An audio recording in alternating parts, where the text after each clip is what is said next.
I explored the first two Diablo games inside and out back in early childhood. At the time, I never suspected that beneath the blood-soaked, grimdark hack and slash lay something truly extraordinary in terms of storytelling. And years later, when I finally decided to immerse myself in this universe, I was astonished to discover that its lore was an incredibly captivating saga of the eternal conflict between the high heavens and the burning hells, with humanity trapped between them like a glowing shard of molten metal caught between hammer and anvil. I welcome you to Save Room Archives, and today you will learn the complete history of the Diablo universe. Beautiful, horrifying, epic, and deeply unsettling. I will begin this tale at the very dawn of creation itself, the birth of the cosmos, the rise of the high heavens and the burning hells, the origins of the majestic embodiments of light, and the nightmarish incarnations of evil, the beginning of the eternal conflict between angels and demons. We will journey through the events of every mainline Diablo game and conclude with the story of Diablo 4, including its recently released expansion, Lord of Hatred. In the beginning, there was only Anu, a primordial being who embodied all things within himself, good and evil, light and darkness, matter and energy, joy and sorrow. Unity. Anu desired to rid himself of the corrupting evil within. He cast the darkness out from his being, yet what had been banished could not simply cease to exist. That darkness took form, incarnating itself as the seven-headed dragon known to us as Tathamet, the prime evil. Anu and Tathamet clashed in an endless battle that ultimately led to their mutual destruction. It is said that from the remains of those two titans, the universe as we know it was born. All realms came into existence, from the radiant high heavens to the blazing depths of the burning hells. The charred carcass of Tathamet gave birth to hell itself, and its 7 heads became the 7 manifestations of evil, each granted dominion over one of the infernal realms. 3 of those heads were reborn as the beings known as the Great Evils. The 3 brothers, Mephisto, the Lord of Hatred, cunning and calculating, father of Lucion and Lilith, the future mother of Sanctuary, Baal, the Lord of Destruction, and Diablo, the Lord of Terror. As Deckard Cain once wrote, "So long as mankind fears the darkness, Diablo shall remain the most insidious and powerful of all the evils." The 4 lesser heads became the lesser evils. Despite their title, the threat they pose to the people of Sanctuary is no less terrible. To underestimate them is to invite annihilation. Belial, the Lord of Lies, weaver of vile webs of deception, he shrouds the world in darkness and turns entire nations against one another. Duriel, the Lord of Pain, who revels in the cacophony of those suffering physical torment. The agonies he inflicts are infamous even among demonkind. Andariel, the Maiden of Anguish. Yet while Duriel delights in physical pain, Andariel feasts upon the torment of mind and soul. Asmodan, the Lord of Sin, a master manipulator and supreme tempter, drawn to vice in all its forms. The hordes of demons that poured forth from Tathamet's corpse, ravenous, wrathful monstrosities, embody the hideous essence of their progenitor. The number of demons within the burning hells is beyond reckoning. At the heart of the heavens stands the Crystal Arch. It is said to have formed from the spine of Anu himself. Whenever it resonates in perfect harmony, an angel is born, an embodiment of one of the virtues that once existed within Anu. The purest among them ascend as archangels, and 5 rose above all others, leading the hosts of light. Imperius, the Archangel of Valor, a brilliant tactician who led the heavenly armies into battle against the servants of hell. Yet his pride brought forth unimaginable devastation. Tyrael, former Archangel of Justice, who alone among many of his brethren always stood beside humanity. Without his aid, Sanctuary would long ago have fallen into darkness. Inarius, creator of Sanctuary, once subordinate to Tyrael. Auriel, the Archangel of Hope. She is the glimmer of light within a brighter future. Auriel sees a spark of goodness in all things, and despite this compassion, she remained a fierce warrior of heaven, striking down those who spread despair and darkness just as relentlessly as her brethren. Ithariel, the archangel of fate, gazing into the tangled web of time and destiny itself. Yet even for him, humanity's future remains veiled in impenetrable mystery, and the reason lies in the unnatural origins of mankind itself. Malthael, the archangel of wisdom. There was once a time when he cherished all life. These 5 archangels formed the Angiris Council. Together they ruled the high heavens in harmony, until one day Malthael abandoned heaven, and with his departure, the unity of the council began to fracture. Alongside the heavens and the hells, another realm came into being. At the place where Anu and Tathamet dealt mortal wounds to one another, reality itself was torn open by a gaping scar, and the world known as Pandemonium was born. Within it rested the World Stone, the heart of creation, an artifact of unimaginable power, vast as a mountain, capable of creating worlds, or annihilating them in an instant. Angels and demons coveted the limitless might of the World Stone so fiercely that from the moment of their birth, they descended into an endless war known as the Eternal Conflict, an all-consuming slaughter without end, where the archangels of the Angiris Council led the hosts of heaven against the demonic legions commanded by the 7 evils, all for dominion over the greatest prize in existence. Both sides won glorious victories. Both suffered catastrophic defeats. The carnage seemed destined to last forever. Across uncounted ages, the Pandemonium fortress changed hands countless times. It became a manifestation of Pandemonium's twisted reality itself, embodying the dual nature of the eternal conflict. Innumerable angels and demons perished before its gates, again and again and again. Then one day, Inarius, one of the archangels and a member of the Angiris Council, came to believe that the war could never truly be won. On the opposite side, Lilith, daughter of Mephisto, reached the very same conclusion. So long as fools like her father continued the war, it would never end. Inarius and Lilith, angel and demon. Separated by immeasurable distances, irreconcilable differences, and the mutually exclusive nature of their very existence, yet united by a single purpose: to escape the eternal conflict. The details of their first meeting have long since been consumed by the merciless passage of time and buried beneath layers of myth. Yet the great heraldric scholar Deckard Cain tells us that Inarius, wounded and abandoned within the Pandemonium fortress, encountered Lilith there. For the first time in the history of creation, representatives of the warring sides did not merely cast aside their hatred, they forged an impossible alliance. Legends tell us that Inarius and Lilith formed a pact that altered the course of the war, reality itself, and all existence. Angel and demon devoted themselves to finding a way out of the eternal conflict. United in purpose, wielding all their cunning and wisdom, they somehow gained control of the World Stone and concealed it from the ever-watchful eyes of heaven and hell alike. They carried the stone into a pocket realm hidden from both sides of the eternal conflict. There, Lilith and Inarius used the artifact's immense power to create a new world, a refuge for all who had grown weary of meaningless slaughter, and they named this world accordingly, Sanctuary. Rebellious angels and demons stood together and forever changed the course of the eternal conflict. From the impossible unions of radiant angels and monstrous demons arose a new form of life, terrible, beautiful. Their children would be called the Nephilim. The first Nephilim were blessed with the power to resist both the overwhelming authority of heaven and the corruption of hell, and because of this, many of the angels and demons who had once followed Inarius and Lilith grew fearful of what their offspring might one day become. Parenthood is a cruel trial, and as it turned out, even angels and demons were not beyond this simple truth. Naturally, neither Inarius nor Lilith could have foreseen the consequences of their actions. Inarius became deeply troubled by the potential of the Nephilim. A bitter dispute erupted among angels and demons over what should be done with the children, spare them or destroy them. Inarius urged his followers to remain calm and consider the matter carefully, but within Lilith awakened the nature of her father, Mephisto.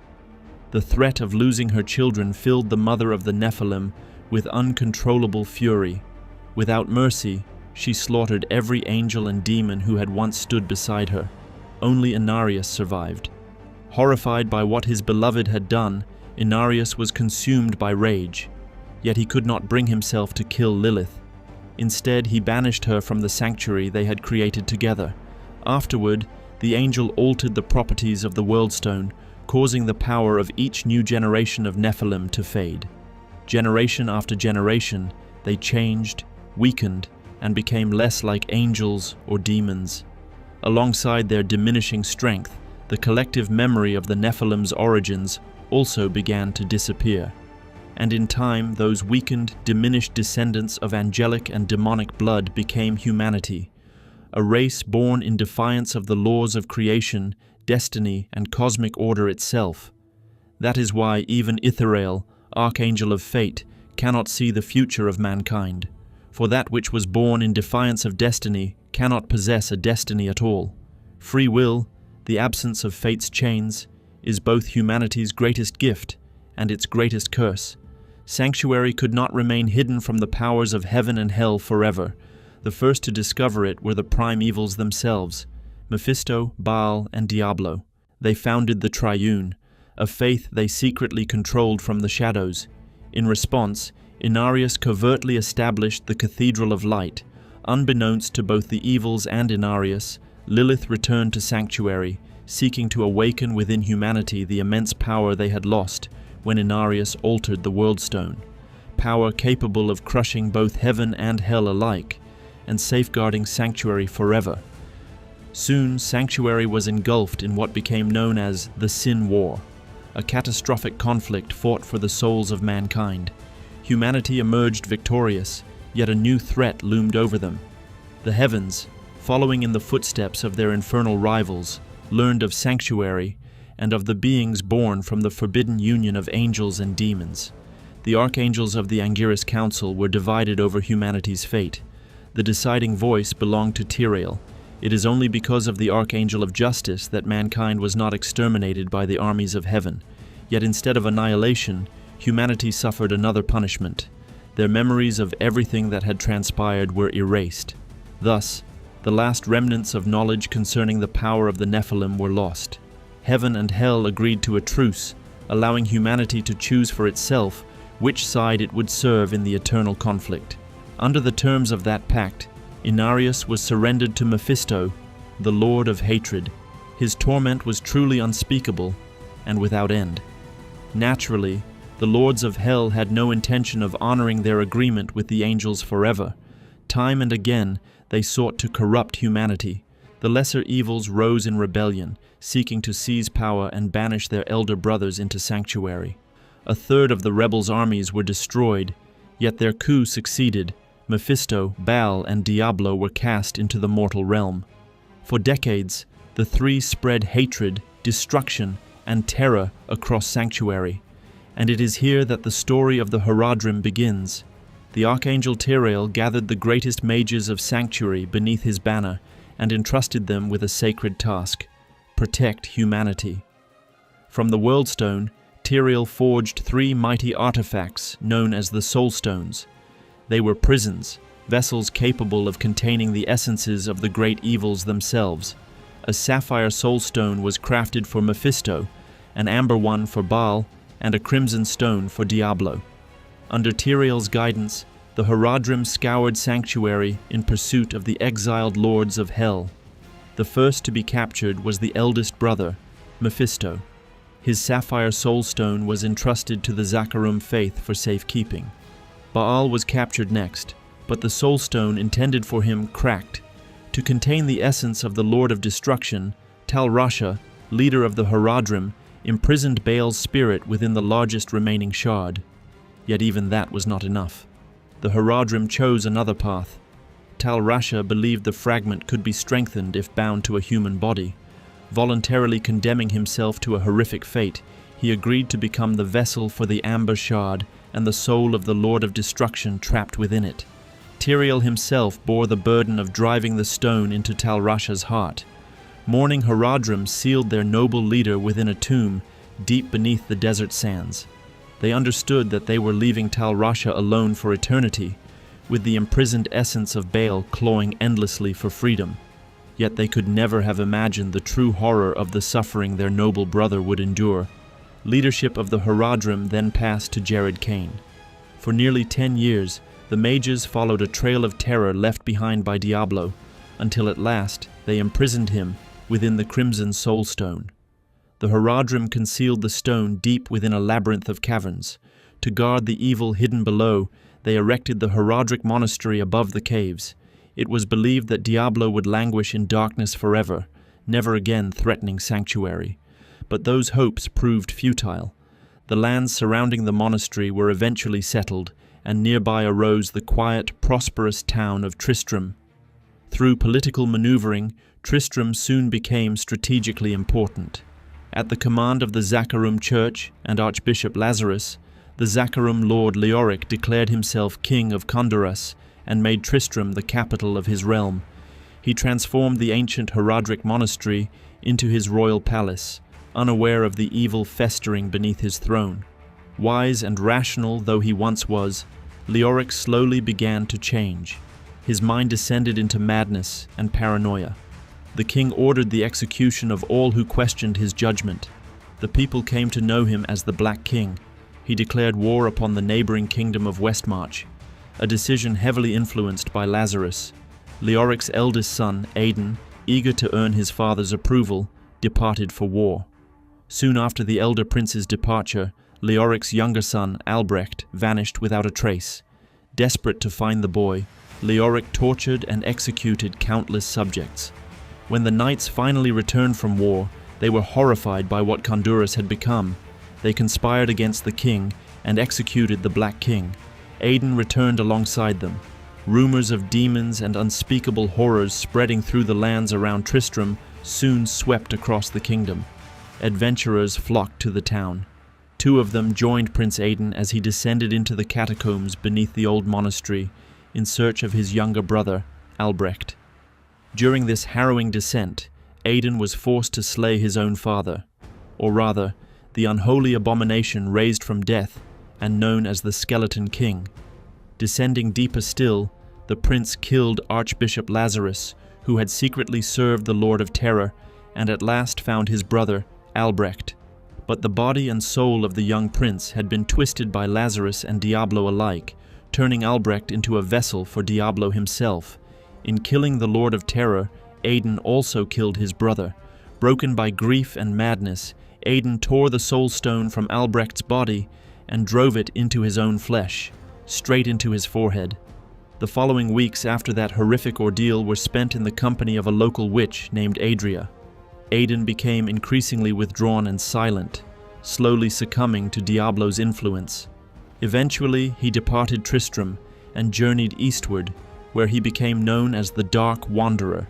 His goal was the liberation of his brothers, Baal and Mephisto. Wherever the Wanderer walked, hell followed. Demons flooded the lands surrounding Tristram and spread farther east. A group of adventurers set out in pursuit of Diablo. Along the way, they rescued an old Haradrim named Deckard Cain, trapped within the demon-ravaged ruins of Tristram. From that moment onward, the Haradric scholar guided the wanderers, and his wisdom proved invaluable in the struggle against the lords of hell. The heroes followed the wanderer east through the ruins of the ancient Haradric monastery, where they slaughtered countless demonic hordes and cast Andariel, the Maiden of Anguish, and one of the lesser evils, back into the burning hells. Crossing the desert, they descended into Tal Rasha's tomb, but they were too late. Inside the tomb, they found neither Tal Rasha nor the Wanderer. Instead, to their astonishment, they discovered the Archangel Tyrael. Tyrael had attempted to stop Diablo before the Lord of Terror could fully reclaim his true power, yet his plan was undone by a simple, insignificant man named Marius, who had followed the Wanderer throughout his journey. Baal, who had nearly shattered Tal Rasha's will, begged Marius to free him from his unbearable torment. Confused, terrified, and corrupted by the influence of Baal and Diablo, Marius rushed to Tal Rasha's body and tore the soul stone from the ancient mage's chest, thereby releasing one of the 3 brothers, the Lord of Destruction himself. Tyrael could do little more than seize Marius, chastise him for his folly, and entrust him with a grave task: take the shattered soul stone of Baal into hell itself, and destroy it within the Hellforge. Together, Diablo and Baal imprisoned Tyrael within Tal Rasha's tomb, leaving Duriel, the Lord of Pain, to stand guard over the Archangel. After defeating Duriel, the heroes departed from the port and sailed across the sea, arriving in the jungles of Kurast. Yet once again they were too late to catch Diablo. Deep within the overgrown wilds of Kurast, they descended into the temple of Zakharum, whose priests had long since fallen under Mephisto's corruption. There, awaiting them, stood only the Lord of Hatred, eldest of the three brothers. Shortly before their arrival, the three had reunited, and Diablo reclaimed his true form, tearing apart the mortal body that had once belonged to Leoric's eldest son, Aiden. Thereafter, he passed through the infernal gateway into hell itself, seeking to gather all demonic legions beneath his command. Mephisto believed the brave heroes would be easily crushed. He was wrong. The Lord of Hatred was defeated and imprisoned within the Sapphire Soulstone. Before the heroes yawned a fracture in reality itself, a gateway leading from Sanctuary into the burning hells. Hope and love for their world overcame fear, and the heroes stepped through the infernal portal to confront the Lord of Terror and his legions. At Tyrael's request, they hunted down Izual, once Tyrael's friend and ally, captured long ago by demons. His once pure essence had been corrupted and twisted into a grotesque mockery of an angel. Freed at last, Izual's spirit revealed a terrible truth. The prime evils had learned how to corrupt the soul stones themselves. Deckard Cain directed the heroes toward their next destination, the Hellforge. There, they destroyed Mephisto's Sapphire Soulstone, hoping to prevent the Lord of Hatred from ever returning to spread his corruption across Sanctuary again. Battling their way through the infernal wastes, the heroes finally confronted the Lord of Terror himself. Within the domain of the deadliest of demons, they entered a battle no mortal should have been able to win. But fate, which had never accounted for humanity, favored the brave in that grim hour, and Diablo was defeated. The heroes tore the Crimson Soulstone from the demon's brow and returned to the Hellforge, where they destroyed it as well. Of the three brothers, only Baal remained a threat to Sanctuary. Yet even a single evil can bring unimaginable devastation upon the mortal world, especially when that evil is the Lord of Destruction himself. While the heroes hunted Diablo, Baal, newly freed from imprisonment, sought out the broken and half-mad Marius while disguised as Tyrael. Terrified of carrying out the Archangel's command, Marius had never destroyed the Soulstone. Through deception, the Lord of Destruction reclaimed his Soulstone from the wretched man and then murdered him. Baal gathered a vast demonic army and marched toward Mount Ariat. Everything in his path was annihilated as he advanced toward his true objective, the Worldstone, the very heart of Sanctuary, hidden deep beneath the sacred mountain. Baal laid siege to Secheron, capital of the united barbarian tribes, who had guarded the Worldstone since time immemorial. Through unimaginable courage and sacrifice, the defenders of Ariat managed to delay the Lord of Destruction long enough for reinforcements to arrive. Among them, the very heroes who had recently defeated Mephisto and Diablo. Carving a path through endless hordes of demons, the champions fought their way into the colossal cavern where the Worldstone had rested since the creation of Sanctuary itself. There, they confronted the last of the three brothers and finally defeated him. Yet theirs was a bitter victory. The Lord of Destruction had corrupted the Worldstone. Tyrael concluded that such an artifact could never be allowed to remain under demonic influence, and so he made a terrible choice. The Archangel hurled his blade, Eldruin, into the Worldstone itself, shattering it into millions of fragments. The resulting explosion transformed the great mountain into the Ariat crater and devastated the surrounding lands, forcing the nearby tribes to scatter across Sanctuary. Tyrael, who stood beside the Worldstone at the moment of its destruction, was seemingly obliterated atom by atom. Yet in time his body reformed within the Pandemonium Fortress. Never before had such a thing happened to an angel. Years later, Tyrael returned to the high heavens, where he attempted to convince the other archangels that Sanctuary must be protected.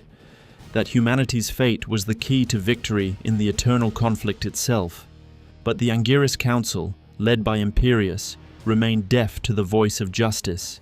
An ancient law of heaven, written in the aftermath of the Sin War and the pact with Hell, forbade angels from interfering in mortal affairs. A foolish decree, for the forces of Hell had never honored that agreement themselves. Imperius resolved to personally punish the defiant Tyrael. Yet Tyrael disarmed even the greatest warrior of the heavens, and in that moment he realized that the aspect of creation he embodied had abandoned heaven itself. Tyrael then took another fateful step. He cast aside his angelic wings and surrendered the immortality granted to him by birthright. The fallen archangel plummeted from the heavens, his blazing descent illuminating the skies above Tristram. The people mistook him for a falling star, an omen of doom. The star crashed through the roof of the Tristram Cathedral, where a young woman named Leah, daughter of the witch Adria of Tristram, was studying ancient heraldic texts alongside her uncle, the aged Deckard Cain. Under Cain's guidance, Leah had grown wise far beyond her years. Near the old monastery and the ruins of Tristram, a new settlement had begun to grow, New Tristram. The extraordinary event of the falling star drew fresh heroes to the region. The destruction of the World Stone had once again altered the fate of Sanctuary. Within certain humans, the powers of their Nephilim ancestors began to awaken like distant echoes. But in one individual, that power manifested in its entirety. He was among those who arrived in New Tristram. At the sight of the fallen star, the travelers discovered a man suffering from complete amnesia. During its descent, the celestial object had seemingly shattered into 4 pieces, 1 large fragment and 3 smaller ones. The smaller fragments proved to be pieces of Tyrael's broken sword, Eldruin. Wise Deckard Cain theorized that no ordinary mortal could have survived such a fall, and that the fragments of the blade might help the stranger recover his memories. The heroes began their search, but they were not the only ones seeking the fallen shards. A cult devoted to Belial, the Lord of Lies, hunted them as well. During this deadly race, the cult attacked New Tristram, captured Deckard Cain, Leah, and Tyrael, and attempted to force Cain to restore the sword using heraldic magic. Surrounded by cultists, Leah erupted into uncontrollable fury, unleashing a terrible and unknown dark power that slaughtered the attackers and forced Magda to retreat. But before fleeing, the witch inflicted mortal wounds upon the old scholar and abducted Tyrael. With his dying breath, Cain succeeded in restoring the blade and realized that it had been sent to mankind from the heavens, which meant its owner could only be an angel. The heroes descended into the torture chambers where Magda held Tyrael captive. Fighting through the infernal creatures under her command and that of her master, they slew the monstrous butcher and freed the fallen angel. The moment Tyrael grasped his sword once more, his memories returned instantly.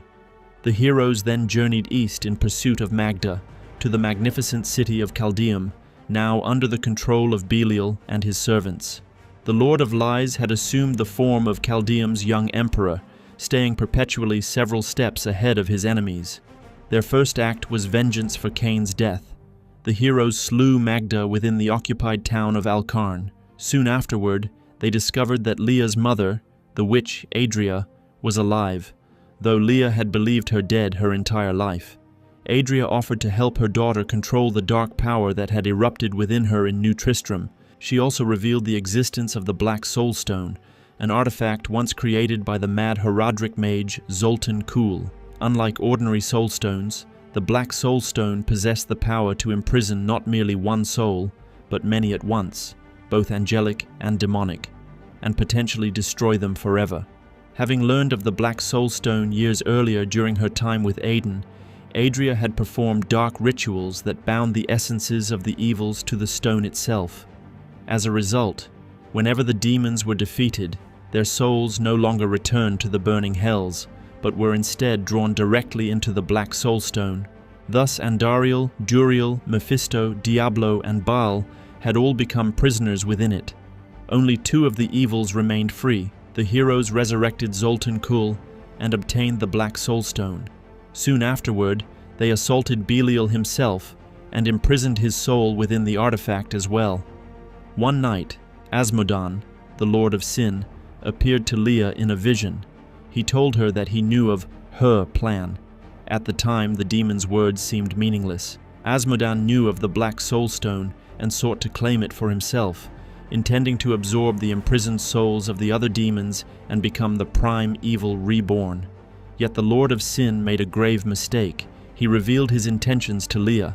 He planned to launch a demonic invasion of Sanctuary through the colossal Ariat crater, where Tyrael had destroyed the World Stone 20 years earlier. The heroes arrived at the besieged bastion near the crater, whose walls had already been breached by Asmodan's hordes. They restored hope to the defenders and drove the demons back from the fortress. The relentless assault of the Nephilim and the other champions forced the armies of hell into retreat. Humanity drove the Lord of Sin deep into the Ariat crater itself and finally defeated him, sealing the soul of the last remaining evil within the Black Soul Stone. For a moment it seemed humanity had seized the initiative. Victory over the forces of darkness appeared within reach. But Adria had other plans. The witch had lied when she spoke to the Nephilim, Tyrael, and the others about the Black Soul Stone. It did not contain the souls of all 7 lords of hell, only 6. Diablo had remained free all along. Adria offered her own daughter as a vessel for the spirit of the Lord of Terror. The bargain had been made long ago in Tristram, when Aidan, son of Leoric, returned from his terrible descent into the Herodric monastery and sealed Diablo's crimson soul stone within his own body. When Diablo departed Tristram in the guise of the Dark Wanderer, Adria left as well. Soon afterward, she gave birth to a daughter, Leah, a child whose father was Aidan, the Dark Wanderer, Diablo, the Lord of Terror himself. From the moment of her birth, poor Leah had been doomed. Adria's betrayal was revealed within the bastion itself. Many perished in an instant as Diablo seized control of the Black Soul Stone. Using it, he absorbed the essences of the 6 other evils into himself. The full power of the burning hells flooded into his being.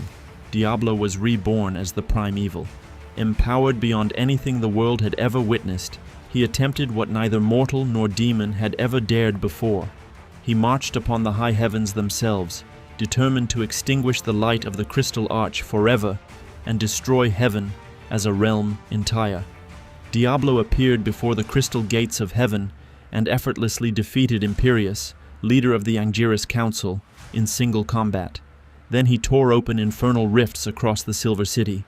Demonic legions poured into the heavens while Diablo himself advanced toward the crystal arch.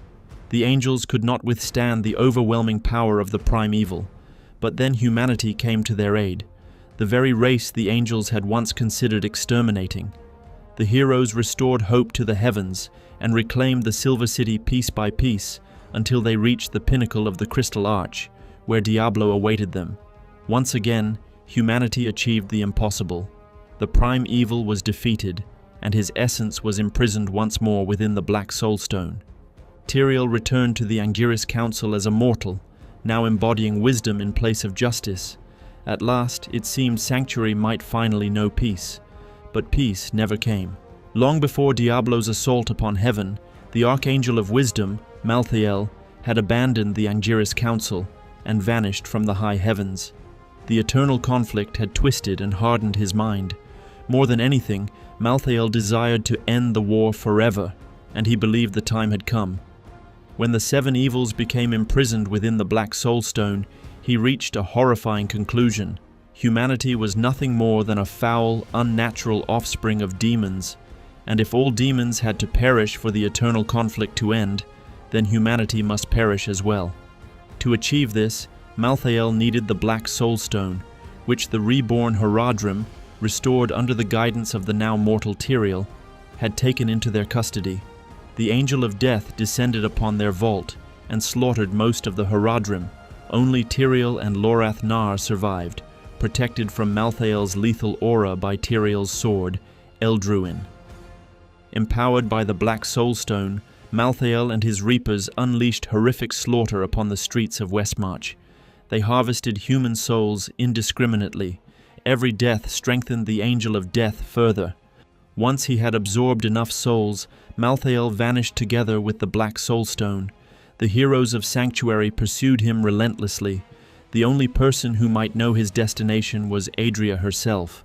The witch had no intention of helping them. Instead, she attacked, transforming into a grotesque abomination, warped by blood magic. Before the battle, the Nephilim glimpsed within a blood-filled fountain the outline of the place Malthael had gone, the Pandemonium Fortress. There, the Angel of Death was performing dark rituals with the Soulstone, yet by the time the heroes found him, Malthael had already sent the altered Black Soulstone into Sanctuary itself. Twisted by the Angel of Death, the stone began tearing the demonic essence from the souls of every human being, the same essence carried within mankind since the birth of the first Nephilim. A great battle erupted, and the Nephilim began to overpower Malthael. In desperation, the Angel of Death shattered the Black Soulstone and absorbed the power of the great evils into himself. But the Nephilim's strength had become too great. Malthael was defeated. What became of Diablo and the other evils remained a mystery for many years.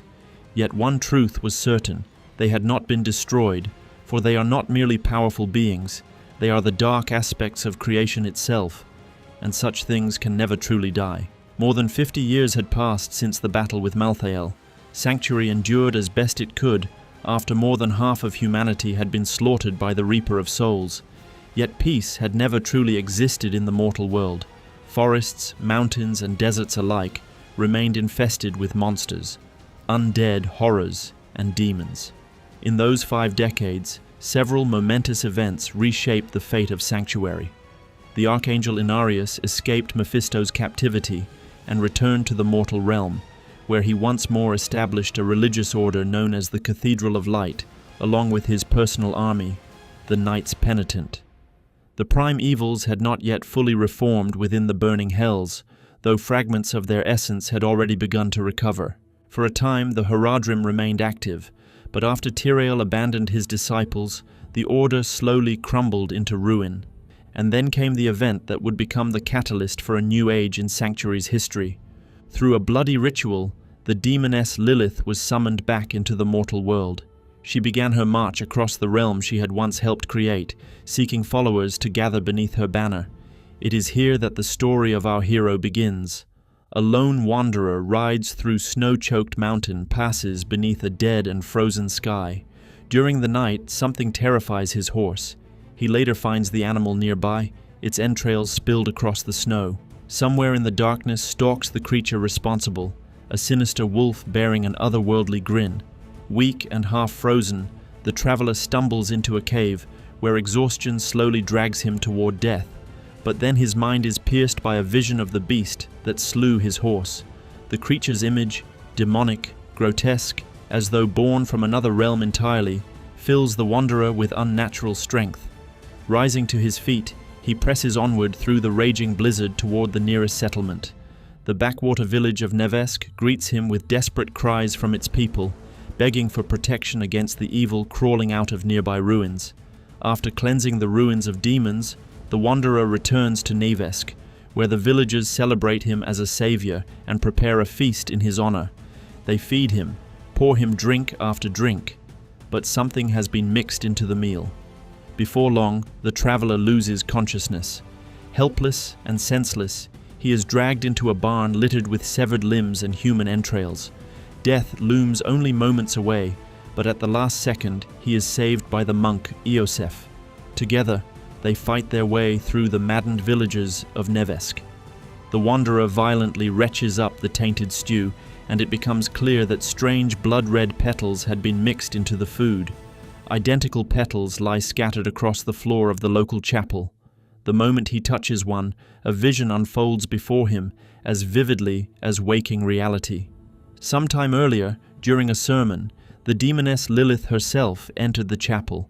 She proclaimed that the forces of hell would soon descend upon Sanctuary, and that salvation would not be found in worship of the light, but within mankind itself, whatever such words were meant to imply.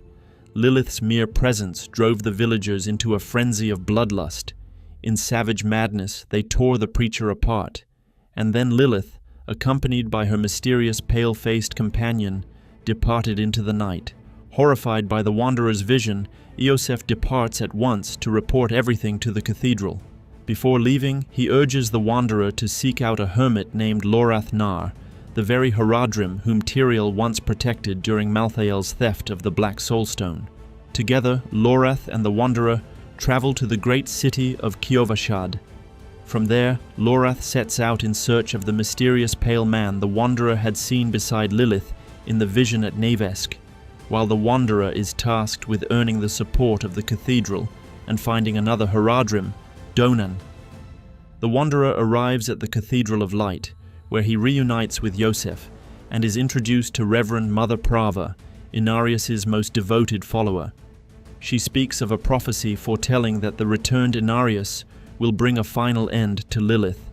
Prava also mentions rumors of a horned demoness sighted near the mining settlement of Yelesna. The Wanderer immediately sets out for the village. There he encounters the penitent knight Vigo and a young woman named Neirel, whose mother had fallen under the Daughter of Hatred's influence and gone in search of her. Neirel reveals that her mother possessed extensive knowledge of Haradric rituals, despite never belonging to the order itself. Together, the three descend into the mines and uncover a hidden passage leading into an ancient temple. Along the way, Vigo confesses that it was he who allowed Lilith and her followers passage into the tunnels, having briefly succumbed to the demoness's overwhelming presence. Ashamed, he abandons the group. Eventually, the Wanderer and Neirel find her mother deep within the temple, where she has performed a blood ritual to open the path forward. But Lilith's corruption has fully consumed her. Maddened beyond salvation, she turns on her own daughter. The Wanderer is left with no choice but to kill Neirel's mother. The girl is nearly shattered by grief, struggling with all her strength not to turn her hatred upon the Wanderer himself, yet in time she regains her composure and devises a plan. The Wanderer must seek the blessing of the Cathedral of Light, without which they cannot continue deeper into the temple, while Neirel searches for the knowledge they still lack. Returning to the cathedral, the Wanderer learns that Reverend Mother Prava has departed for the fortress monastery of Kor Valar. Upon arriving there, he once again encounters Vigo, who has come seeking penance, tormented by his failure to stop their greatest enemy when he had the chance. Together they undertake a pilgrimage to 3 sacred sites. Having endured the trial, the Wanderer is deemed worthy of an audience with Inarius himself, yet the arrogant archangel merely mocks the mortal's desire to stop Lilith. Inarius believes completely that the prophecy, the spear of light piercing the heart of hatred, speaks of him alone. Dismissing the Wanderer as insignificant, he casts him aside.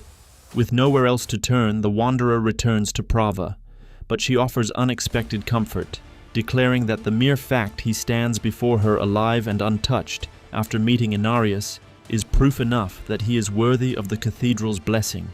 Having received the blessing of light, the Wanderer journeys to rendezvous with Neirel, yet it is as though the very forest itself seeks to bar his path.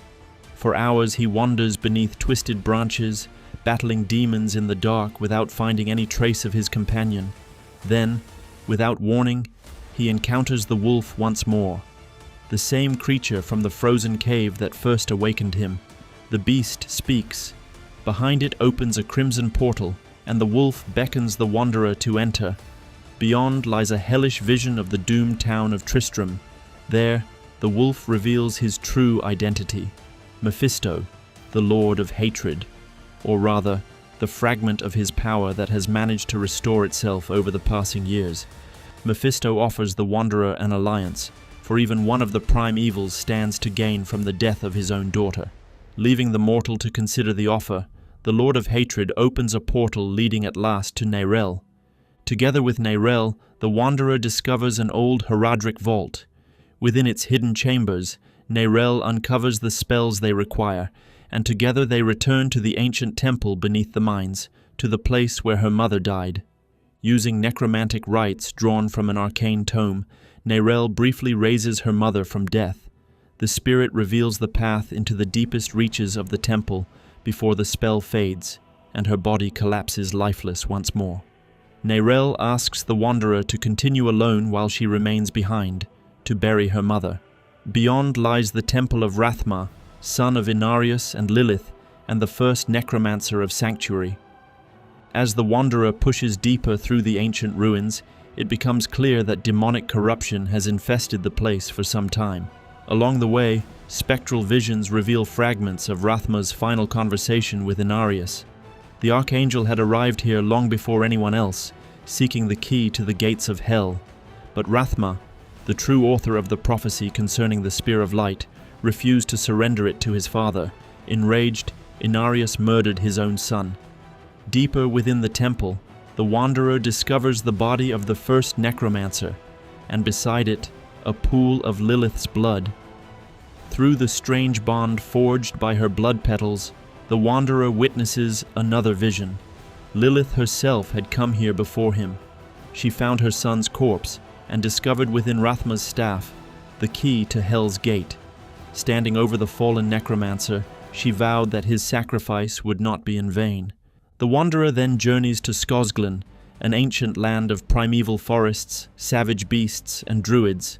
There he seeks Donan, Lorath's old companion, and one of the region's greatest heroes. Upon arriving, the wanderer finally meets Donan and his son, Yorin, a young penitent knight. Donan reveals that Lilith herself came to him, seeking to uncover his greatest secret. Though the Haradrim resisted her influence, she nearly succeeded. The secret concerned the Soul Stone imprisoning Astaroth, a powerful demon and servant of Mephisto. Long ago, Donan and 2 druids defeated the demon and sealed him away, keeping both the prison's location and the method of release hidden from the world. But the 3 allies had long since drifted apart, and no longer spoke to one another. The wanderer offers to seek out the druids and ensure they remain safe. The first he finds is Irida. Tragically, the once revered heroine has joined Lilith, believing her people had grown weak and soft, and that only suffering and hardship could forge them anew. Worse still, she willingly surrendered part of the secret to the Daughter of Hatred.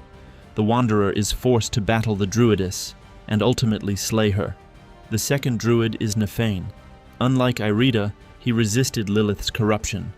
For his defiance, the Daughter of Hatred tore away the lower half of his body and fused what remained into a living tree. Unable to die, Druid endures endless agony as blood pours eternally from his mutilated flesh into caverns beneath the roots. There, the blood gives birth to a monstrous 3-headed wolf-like abomination. The wanderer battles the beast, but the creature escapes into the darkness.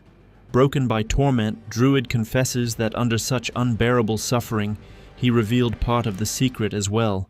Begging for release at last, the Druid asks the wanderer to end his misery, and so the wanderer grants him death.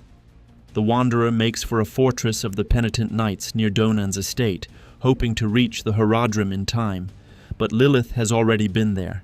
It is revealed that the fortress itself was originally built to serve as the prison for Astaroth's Soul Stone. Lilith discovered the stone and struck a bargain with the imprisoned demon. As a servant of her father, Astaroth would grant her safe passage into Mephisto's infernal domain, and in return Lilith would free him from the Soul Stone's captivity.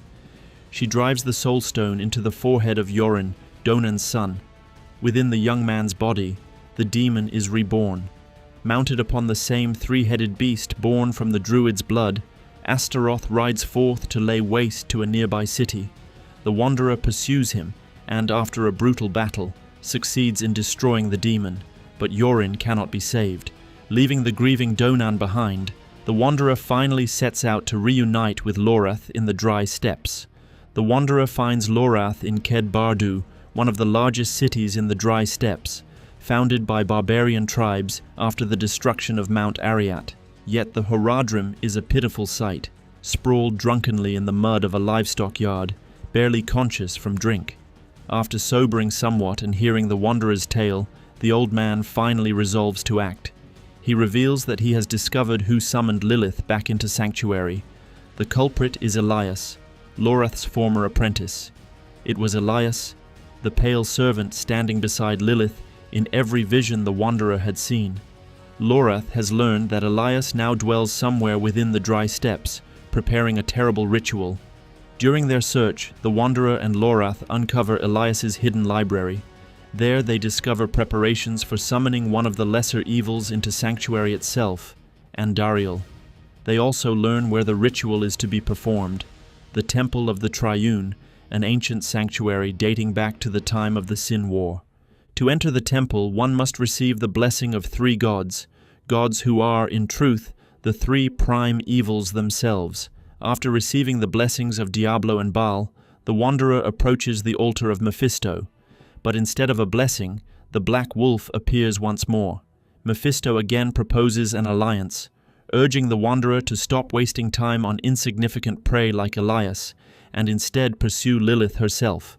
But the wanderer refuses to heed him. Even so, Mephisto continues to aid the mortal, and grants his blessing nonetheless.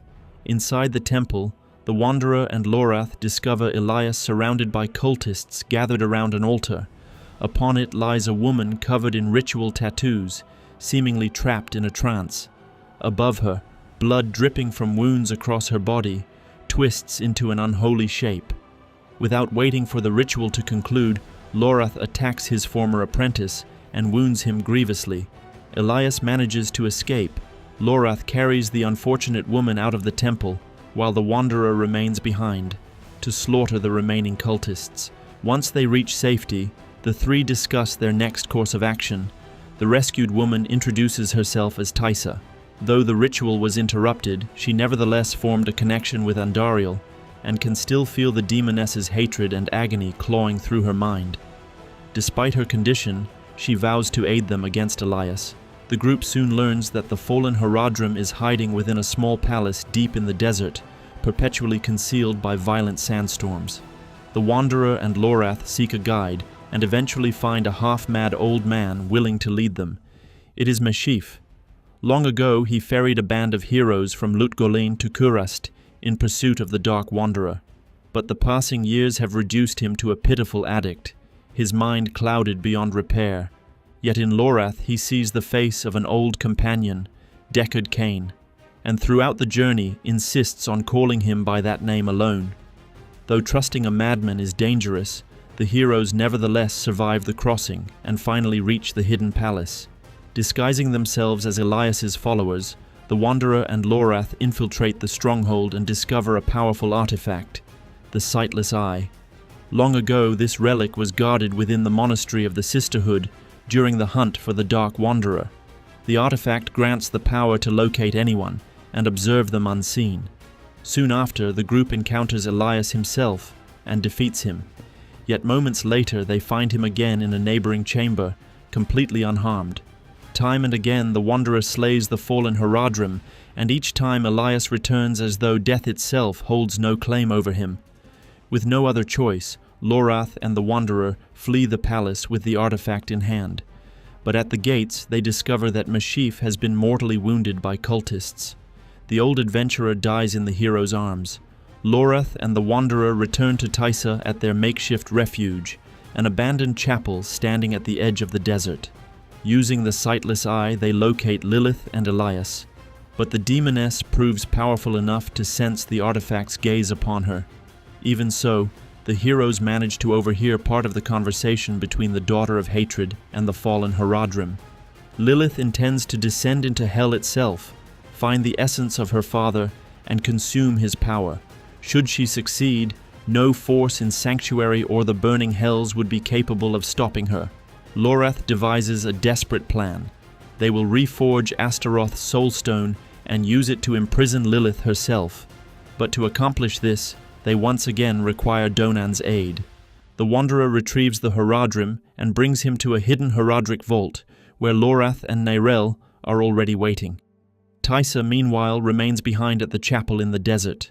After discussing their plan, the heroes return to the church, only to discover that Lilith traced the Sightless Eye back to its source. Elias has already arrived. He completes his ritual, using Taisa as an interdimensional conduit, and summons Andariel into Sanctuary. The Maiden of Anguish, one of the lesser evils, emerges amid horrifying screams and unholy torment. But after a brutal struggle, the Wanderer defeats the monstrous demoness and banishes her back into hell once more. Miraculously, Taisa survives. She reveals that her connection to Andariel has finally been severed. Taisa also tells the heroes that the secret of Elias's immortality may be hidden within the jungles of Hawazar, a deadly land of swamps, rot, and ancient darkness. And so the heroes set forth. It is there they discover that Taisa is one of the witches of the local swamp coven. She assists Donan in preparing the ritual to reforge the Soul Stone, gathering rare reagents while also helping mend the Horadrim's shattered spirit. Since the death of his son, Donan has been consumed by grief, unable to focus on the task before him.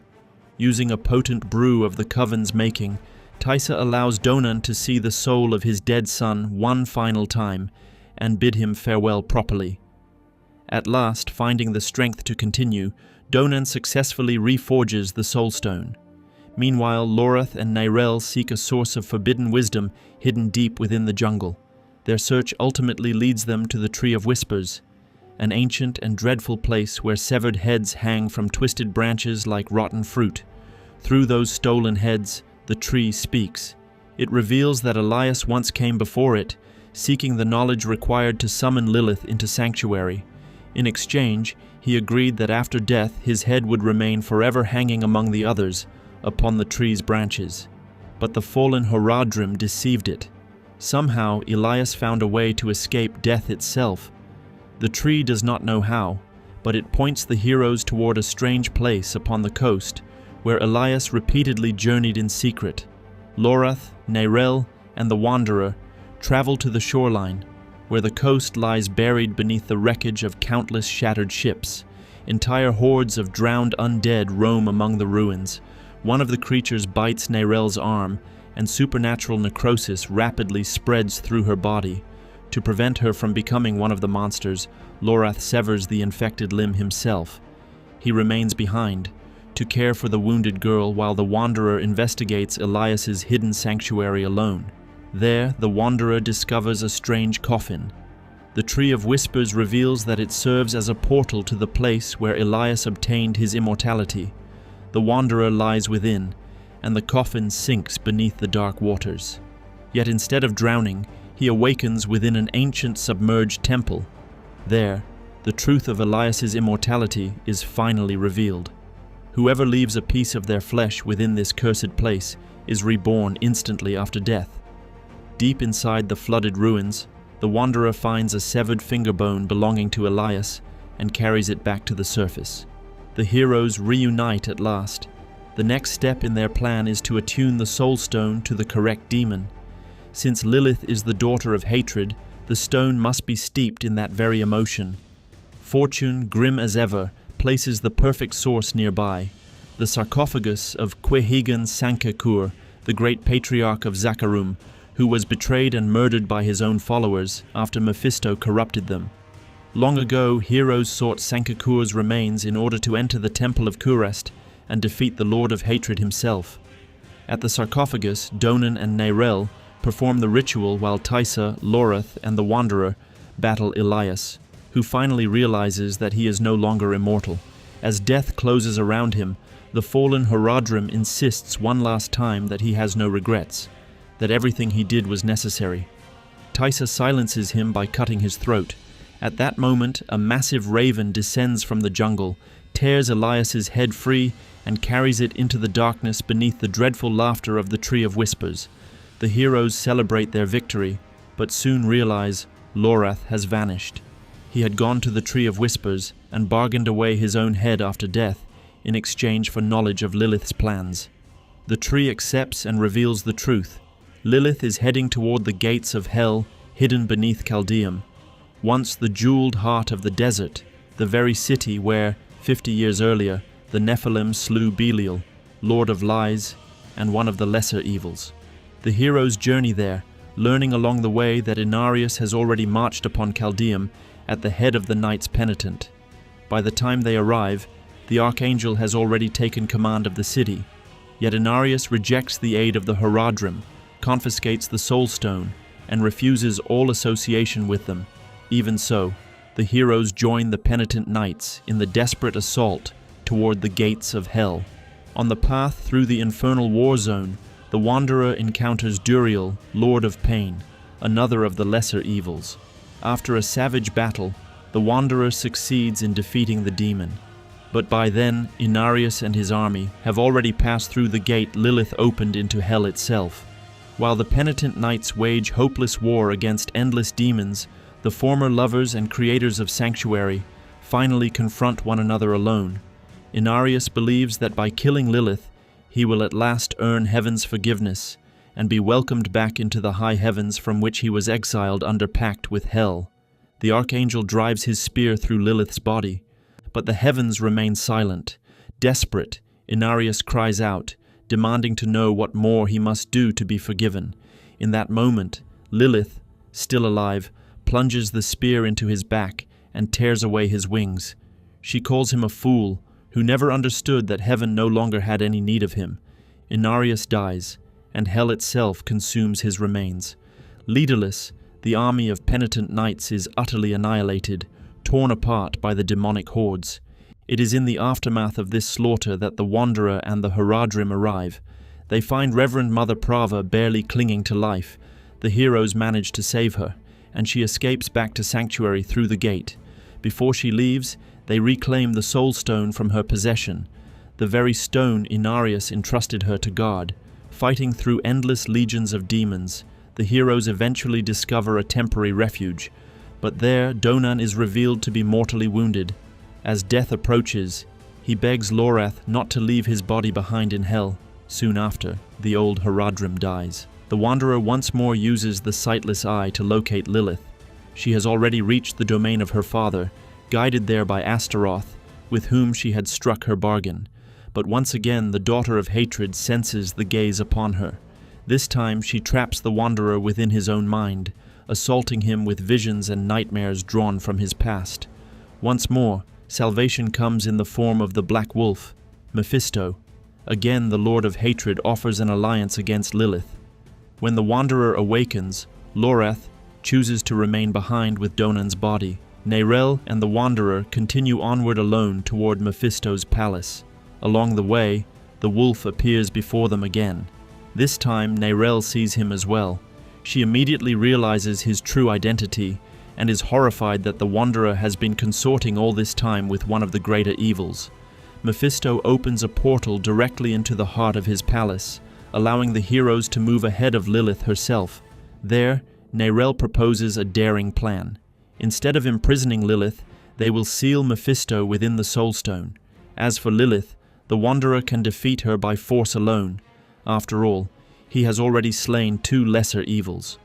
When they finally reach the cocoon where Mephisto is reforming, the Wanderer tells Neyrelle to decide for herself what must be done, no longer trusting his own judgment beneath the influence of Hell's powers. And so Neyrelle thrusts the Soul Stone into the cocoon, imprisoning the prime evil once more within a shard of the World Stone. Afterward, the Wanderer orders her to flee back to Lorath as quickly as possible, while he remains behind to face the Mother of Sanctuary alone. Lilith does not keep him waiting long. After a catastrophic battle, the Wanderer finally defeats the demoness. As she dies, Lilith laments the choices humanity has made, and the Wanderer's choice above all others. She warns that without her, true victory will never be possible. With those final words, the daughter of hatred crumbles into ash. The Wanderer returns to Lorath, only to learn that Neyrelle never came back. Together, the two survivors carry Donan's body to his estate and bury him beside his wife and son. There, Lorath discovers a letter left behind by Neyrelle. The young Haradrim has chosen to leave on her own, wandering the world with Mephisto's Soul Stone in hopes of containing the Lord of Hatred's influence. Lorath, having seen such stories before throughout the long history of the Haradrim, can only pray that her decision does not bring about another catastrophe upon a sanctuary that has never once known peace. The surviving Reverend Mother Prava returns to the Cathedral of Light and blames the Haradrim for Inarius' death, sending her knights in pursuit of Lorath. And the Wanderer departs once more into the endless roads of Sanctuary, slaying monsters, aiding the desperate, and waiting for the call of fate to summon him again to battle for the future of mankind. Neyrelle, now burdened with the Soul Stone imprisoning Mephisto, journeys toward Nahantu, but before long, cracks begin to spread through her mind and spirit. The influence of one of the most terrifying powers in existence is far too great. With every passing hour, the young woman sinks deeper into darkness and madness, while her very presence brings horror, death, and ruin upon all who cross her path. Following the fall of Lilith and the death of Inarius, Sanctuary is left fractured and unstable. Reverend Mother Prava survives the horrors beneath hell and attempts to restore order within the Cathedral of Light. However, a dangerous new figure rises beside her, Urivar, the Burned Knight. Fanatically devoted to Inarius's teachings, Urivar believes Sanctuary can only be purified through ruthless judgment and violence. At a public execution in Kiovashad, Urivar burns a prisoner alive for aiding Lorath-Nar and Neyrel.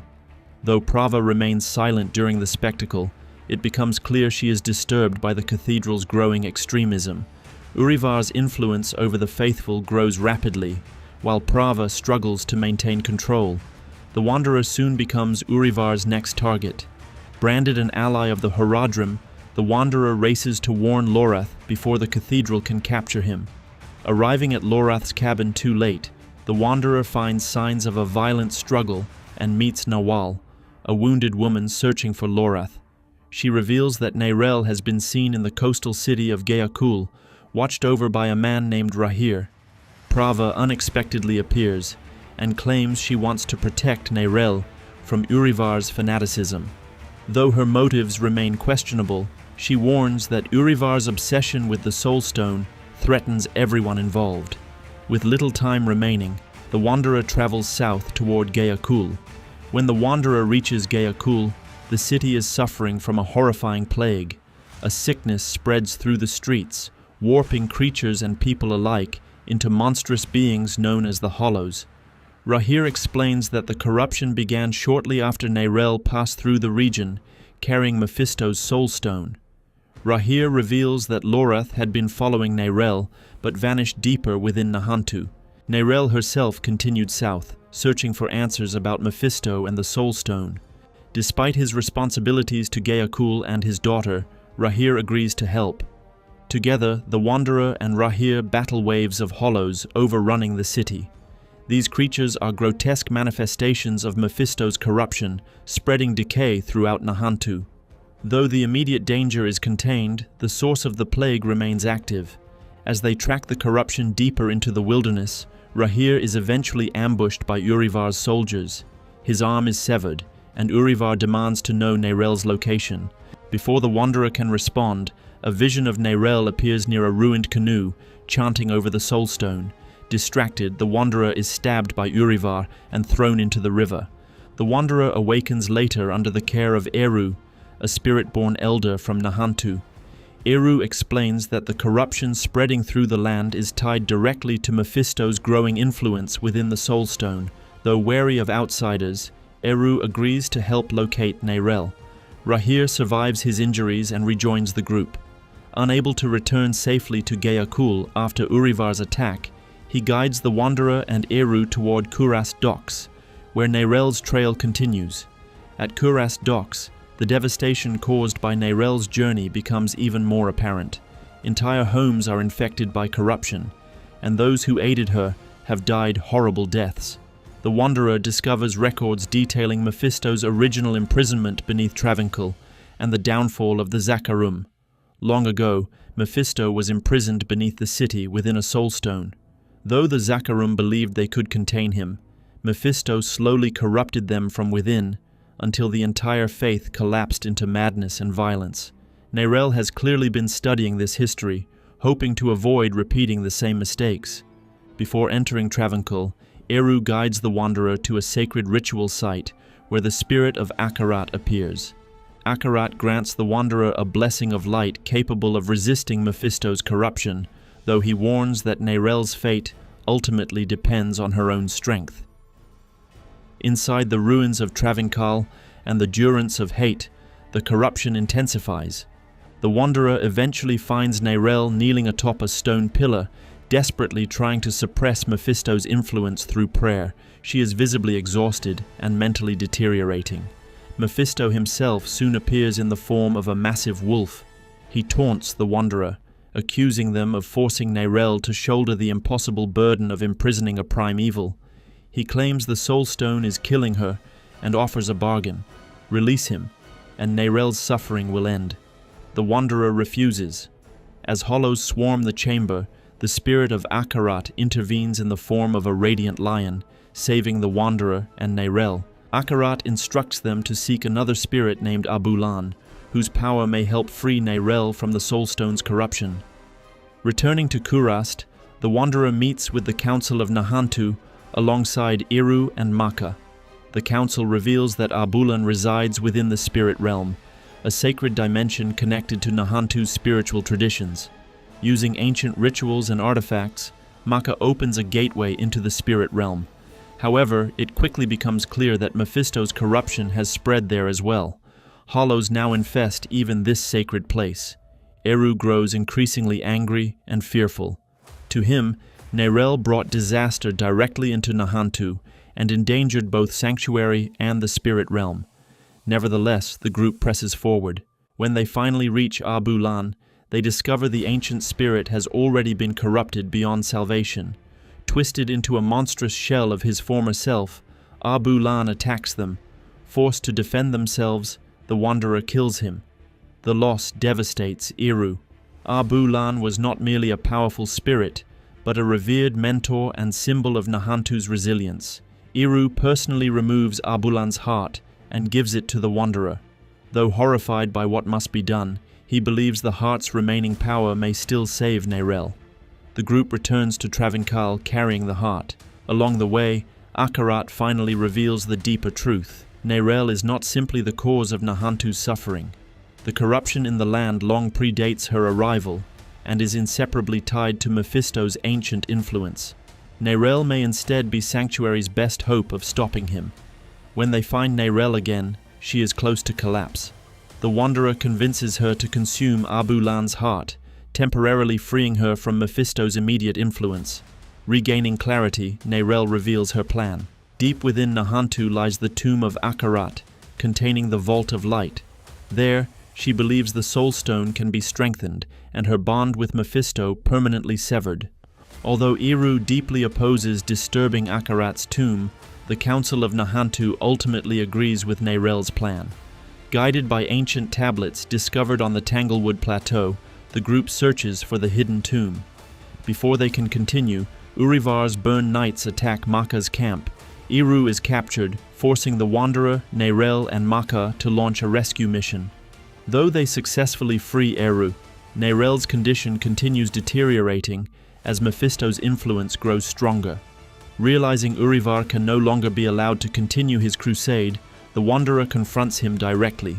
Urivar fights with absolute conviction, believing himself a holy executioner, chosen to purge Sanctuary of corruption. During his dying moments, he recites Rathma's prophecy and condemns the path the Wanderer now walks. When the Wanderer returns, tragedy strikes again. Neyrelle loses control of the Soul Stone's corruption, unleashing a violent surge of energy that mortally wounds Maka. With her dying breath, Maka begs Iru not to blame Neyrelle. Iru is shattered. By now, he has lost his mentor, his people's spiritual sanctuary, and one of his closest allies. Though he continues helping the Wanderer, grief and desperation steadily consume him. Eventually, the group reaches the hidden entrance to Akarat's tomb.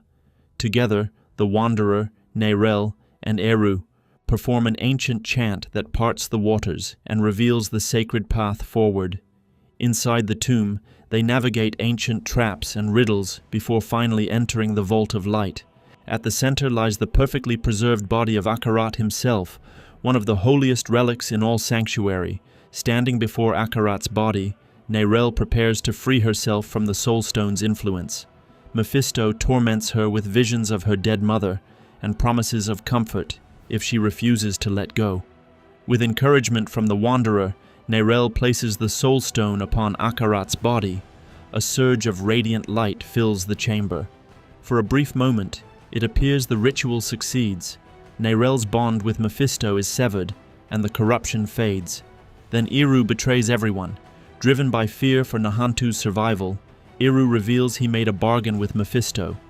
Believing the prime evil would eventually escape regardless, Eru agreed to deliver Akarat's body and the Soul Stone in exchange for Nahantu being spared from the coming apocalypse. He steals both the Soul Stone and Akarat's corpse before escaping through a dark rift. Mephisto immediately emerges in a far stronger wolf form, empowered by the betrayal and Akarat's body. He mocks the Wanderer for the hatred within their soul, claiming that hatred itself is his greatest weapon. The battle against Mephisto is brutal, and the Wanderer is hopelessly outmatched until Akarat's spirit sacrifices itself to help drive Mephisto back. In doing so, the last remaining fragment of Akarat vanishes forever. Afterward, the Wanderer and Nerel track down the weakened Eru. Broken by grief and regret, he explains his reasoning. He believed the eternal conflict could never truly end, and that Nahantu would inevitably be destroyed unless he made a deal with Mephisto. Nerel refuses to kill him, understanding how deeply Mephisto can corrupt the mind. Back at the Horadric Vault, the Wanderer discovers Lorath's writings concerning Rathma's prophecy and the mysterious disappearance of Tyrael. The notes hint that even greater events are approaching. Nawal eventually arrives with a message from Prava. With Urivar dead and the Cathedral of Light fractured, Prava now seeks cooperation rather than vengeance. She acknowledges that Mephisto remains the greatest threat facing Sanctuary. Deep beneath Travancore, Akarat's corpse lies consumed by corruption. Embedded within his chest is Mephisto's Soul Stone. For the first time in generations, Mephisto possesses a human vessel. After the events in Nahantu, Sanctuary enters its darkest age yet. Mephisto is no longer merely trapped within a Soul Stone. Through Eru's betrayal, the Lord of Hatred now possesses the body of Akarat himself, the greatest prophet in the history of Sanctuary. The corruption spreading across the world is no longer hidden in shadows or ancient ruins. Hatred walks openly among humanity, wearing the face of a savior. The Wanderer and Lorath Nar begin their search for Nerel, hoping she may still know how to stop Mephisto before he fully regains his power. Their journey leads them to the Yashari Sanctum, an ancient repository of forbidden knowledge. But when they arrive, they find only destruction. The sanctum has been burned to ashes. Books, scrolls, and centuries of knowledge are gone.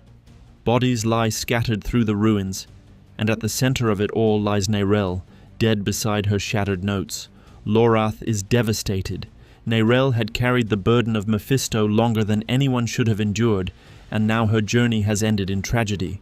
Yet among the ruins, fragments of her research survive. Through her writings, the Wanderer learns the terrifying truth.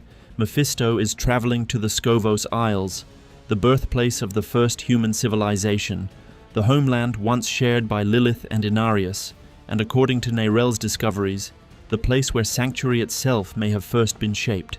But Mephisto is not marching there as a conqueror, he is going there as a prophet. Across Sanctuary, stories begin to spread about Akarat reborn. Villagers speak of miracles, sick children healed by a touch, crops growing in dead soil, entire communities freed from fear and violence after the arrival of a mysterious holy man cloaked in light. The truth is far worse. Mephisto, wearing Akarat's body, has begun manipulating humanity through faith itself. Instead of ruling through terror, he offers salvation. He promises freedom from suffering, freedom from grief, freedom from hatred, all while secretly feeding upon those same emotions. Desperate people flock to him. Entire settlements begin worshipping him as the second coming of Akarat. The corruption spreads not through demons alone, but through devotion. Lorath attempts to warn the rulers of the Scovos Isles before Mephisto arrives. There he meets Queen Adriona, leader of the Amazons, hoping to unite Scovos against the coming disaster. But Mephisto's influence has already reached deeper than anyone realizes. During a public gathering, Lorath suddenly loses control of his own mind. Hatred overwhelms him. Lorath falls prey to a mind snare laid by Mephisto. Within the vision that engulfs him, he slays the false prophet. But when the veil of deception lifts from the old man's eyes, he realizes the truth. It was not Mephisto wearing the prophet's face whose throat he cut, but the queen of the Amazons, murdered before the horrified crowd of onlookers. Yet this was merely the opening move. Mephisto, befitting the greatest prophet in the history of Sanctuary, restores the queen to life and bids her show mercy to Lilith. The Horadrim appears mad and violent. It is exactly what Mephisto wanted. Desperate for answers, the Wanderer turns to the sightless eye, using its power to descend into the depths of their own soul. There, hidden within their blood and memories, they discover a horrifying truth. Lilith still exists. Though her body was destroyed beneath hell, remnants of her essence remain bound to the Wanderer. She survives like an echo buried deep within the Wanderer's mind. Lilith reveals that the Wanderer's connection to her also binds them to Mephisto himself. Through that bond, Mephisto can influence the Wanderer, but it also allows the Wanderer to see fragments of Mephisto's memories. Within those visions, the Wanderer witnesses Inarius after his death. The fallen angel is imprisoned within Mephisto's realm, endlessly tortured for his failures. During his torment, Inarius unknowingly reveals one final secret to Mephisto: the existence of the pools of creation, the ancient birthplace of humanity itself. Long ago, Lilith and Inarius used these sacred pools to create Sanctuary's first humans. Now Mephisto seeks to corrupt them. If he succeeds, hatred itself will become part of humanity's very nature forever. Lilith then reveals another secret. Rathma's prophecy spoke of a spear of light piercing hatred's heart. The prophecy refers to a weapon Lilith herself once created from one of her own bones, a blade capable of destroying Mephisto permanently. The weapon could cast Mephisto into the void, the endless prison outside creation itself, but the blade no longer exists.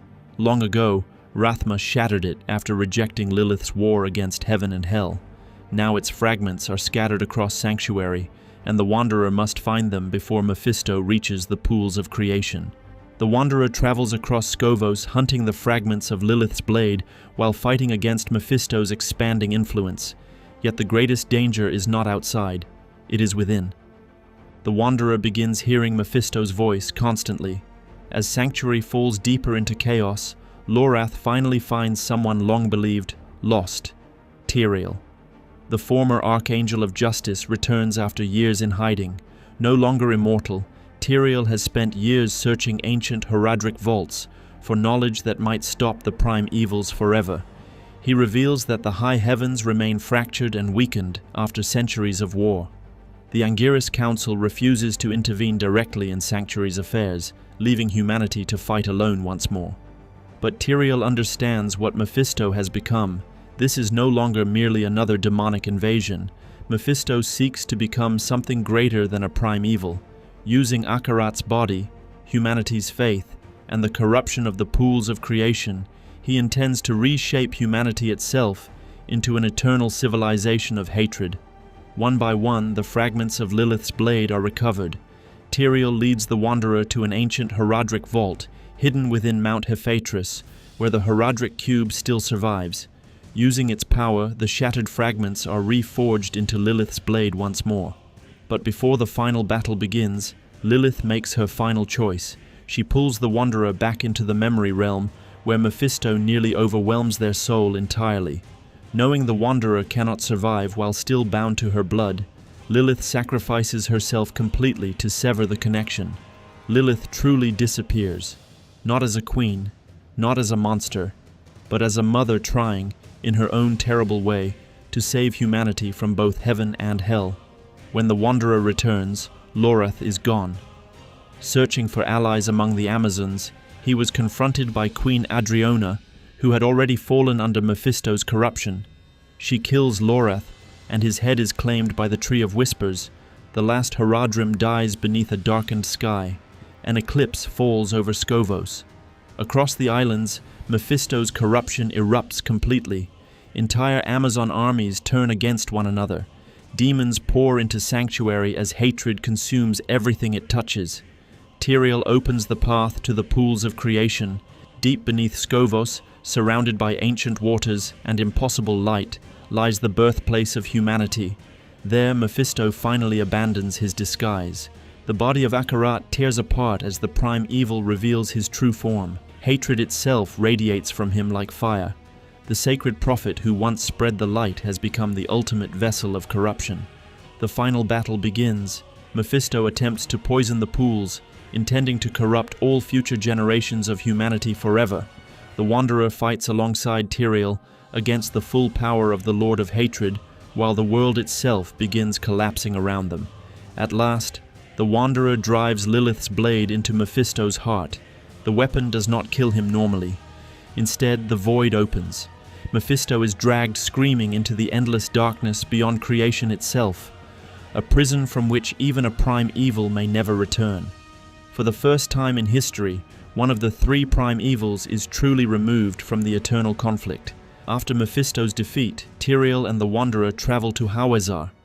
There they confront the Tree of Whispers, the ancient entity that traded in souls and secrets for untold ages.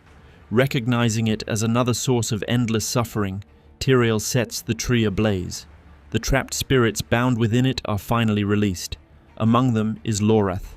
The old Haradrim's soul disappears into the flames, finally free after a lifetime spent fighting impossible wars.